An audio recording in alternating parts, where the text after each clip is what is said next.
जवाहरलाल नेहरू से लेकर राहुल गांधी तक सभी ने उत्तर प्रदेश की किसी ना किसी सीट को अपना गढ़ बनाया था। नेहरू गांधी परिवार को किन किन सीटों पर सफलता मिली है, यह हम आपको उत्तर प्रदेश के मानचित्र पर दिखाना चाहते हैं। जरा देखिए, देश के पहले प्रधानमंत्री जवाहरलाल नेहरू फूलपुर से चुनाव लड़ते थे। फूलपुर प्रयागराज में पड़ता है। जवाहरलाल नेहरू की बेटी इंदिरा गांधी ने उत्तर प्रदेश की रायबरेली को अपना गढ़ बनाया। इंदिरा गांधी के पति फिरोज गांधी ने भी रायबरेली से ही चुनाव जीता था। जवाहरलाल नेहरू के चचेरे भाई की पत्नी उमा नेहरू ने उत्तर प्रदेश के सीतापुर से चुनाव जीता था। जवाहरलाल नेहरू की बहन विजय लक्ष्मी पंडित ने भी फूलपुर से चुनाव लड़ा था। इंदिरा गांधी के बेटे संजय गांधी और राजीव गांधी ने अमेठी से चुनाव लड़ा। राजीव गांधी की पत्नी सोनिया गांधी ने अमेठी और रायबरेली से चुनाव लड़ा। राजीव और सोनिया गांधी के बेटे राहुल गांधी भी अमेठी से ही चुनाव लड़ते रहे। उमा नेहरू के नाती अरुण नेहरू रायबरेली से चुनाव लड़े। संजय गांधी की पत्नी मेनका गांधी उत्तर प्रदेश के पीलीभीत से और इनके बेटे वरुण गांधी सुल्तानपुर से चुनाव लड़ते रहे हैं। हालांकि ये दोनों पिछला चुनाव बीजेपी के टिकट पर लड़कर जीते हैं। इन सभी सीटों में से रायबरेली ऐसी सीट रही है जहां पर कांग्रेस आजादी के बाद हुए 17 चुनावों में केवल 3 बार हारी है। इसी तरह से वर्ष 1967 में बनी अमेठी सीट पर भी कांग्रेस केवल 3 बार ही हारी है। नेहरू गांधी परिवार की जड़ें भले ही कश्मीर से जुड़ी बताई जाती हों, लेकिन नेहरू परिवार के राजनीतिक इतिहास की शुरुआत उत्तर प्रदेश से होती है।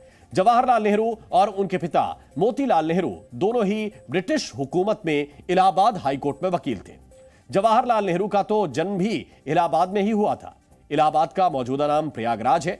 मोतीलाल और जवाहरलाल दोनों ही इलाहाबाद में रहते हुए ही कांग्रेस पार्टी में शामिल हुए। इलाहाबाद इन दोनों ही नेताओं की राजनीतिक कर्मभूमि थी। जवाहरलाल नेहरू ने वर्ष 1952 में आजाद भारत का अपना पहला चुनाव इलाहाबाद के पास फूलपुर सीट से ही जीता था। जवाहरलाल नेहरू ने 1962 में अपना आखिरी चुनाव भी फूलपुर से ही लड़ा था।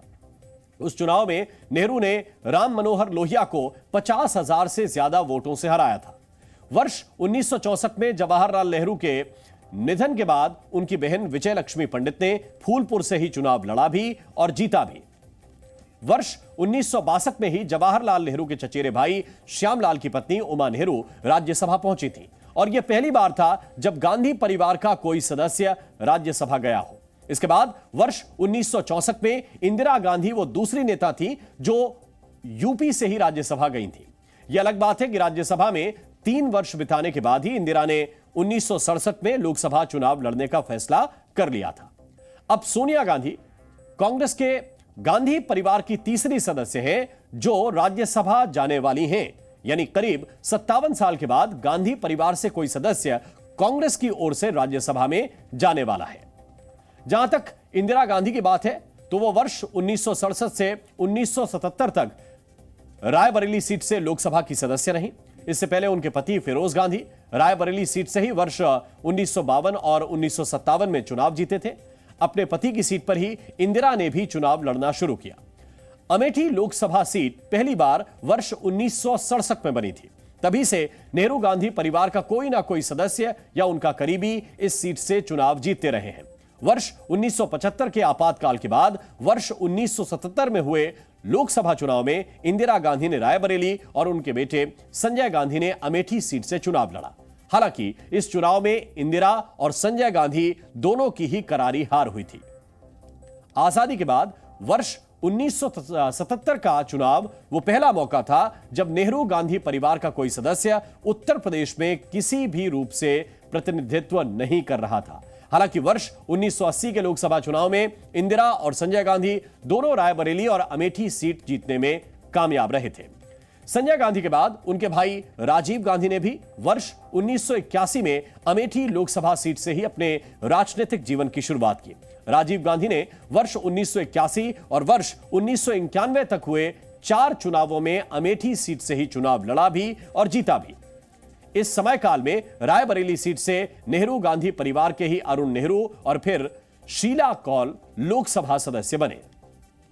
1991 में राजीव गांधी की मृत्यु के बाद अमेठी सीट 1998 तक कांग्रेस फिर बीजेपी के पास रही।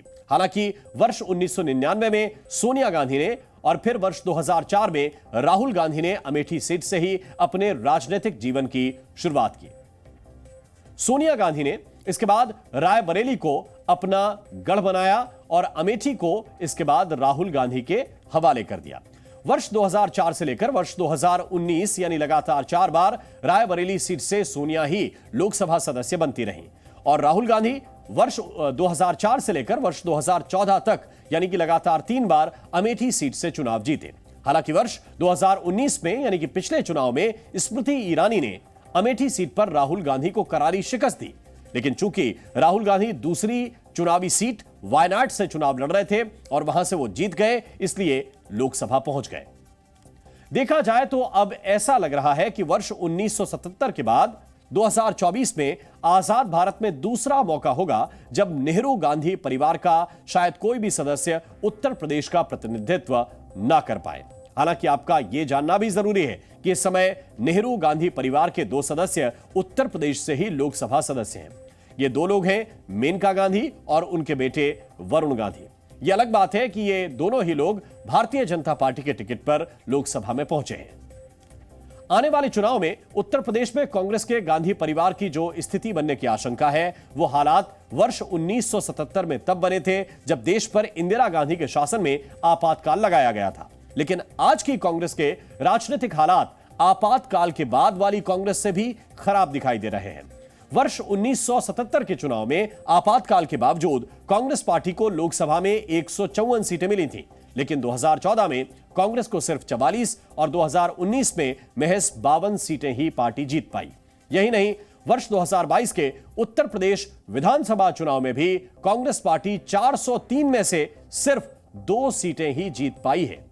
कांग्रेस पार्टी तो अपने गढ़ रायबरेली और अमेठी में पड़ने वाली 10 विधानसभा सीटों को भी नहीं बचा पाई। यूपी विधानसभा चुनावों में तो कांग्रेस के हालात इतने खराब थे कि रायबरेली की 6 में से 3 सीटों पर जमानत तक जब्त हो गई थी। आपको जानकर शायद हैरानी होगी कि उत्तर प्रदेश से कांग्रेस का सफाया होना लगभग तय है।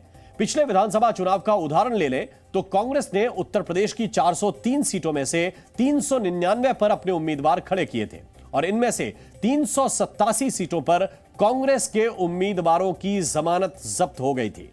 यानी उत्तर प्रदेश की करीब 97% सीटों पर जनता ने कांग्रेस को सीधे तौर पर नकार दिया। शायद यह एक बड़ा कारण हो सकता है जिसकी वजह से कांग्रेस को लगने लगा हो कि रायबरेली से सोनिया गांधी का चुनाव लड़ना भूल साबित हो सकता है। इसीलिए कांग्रेस ने दूरदर्शिता दिखाते हुए सोनिया को लोकसभा की सक्रिय राजनीति से सम्मानजनक विदाई दी है।